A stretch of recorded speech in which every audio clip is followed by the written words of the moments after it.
Morning, everybody. Today we're going to talk about Nehemiah 1 a little bit. And Nehemiah is kind of the continuation of Ezra, even though we really don't see Ezra too much in Nehemiah. The two stories overlap. I've said it a couple of times that they used to be one book, and they split them up into two books because they almost feel like two different stories. But it's important to know that Ezra is still at work in Jerusalem while the book of Nehemiah is going on. So Nehemiah 1 starts off with Nehemiah being a cupbearer, a servant to the king of Persia, Artaxerxes, right? And his brother comes in with a couple of other Jews, and he's asking about Jerusalem. How goes it with everybody in the homeland?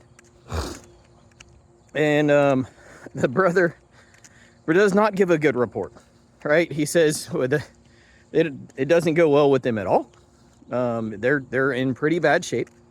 The walls are, crumbles. The houses are ruins, and it doesn't go well, man. It doesn't go well. Now, we have to understand that to this point, we've had two groups at least, right, that have gone back to Jerusalem, and Nehemiah takes another group with him, but he hasn't done that yet in chapter 1.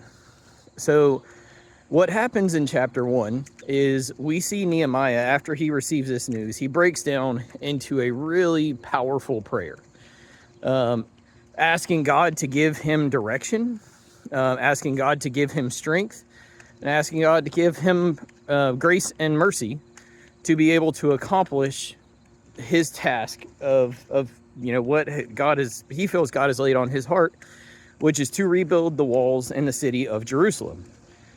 So the temple has already been completed. The sacrifices have been made there, but at this point, it's just a temple, right? There's not really any housing. There's not really much of anything. It's just a temple. So Nehemiah wants to go back and rebuild all of it. So that's kind of what we see in Nehemiah chapter 1. And it ends with him saying, I was cupbearer to the king, and basically asking God to give me strength to talk to the king, to approach the king about this stuff. Because approaching the king when you were just a servant was an unheard of thing, right? In chapter 2, we'll see that he was, so afraid of showing his, his sadness in front of the king. So, I mean, it was one of those things that, like, if you were just a servant, you didn't want to change the king's mood in any kind of negative way. So that's chapter 1 of Nehemiah. I would highly recommend going and reading it. The prayer that Nehemiah prays is incredibly powerful. It's a servant's heart, and it's awesome. So go check it out. Love you guys. Have a great day.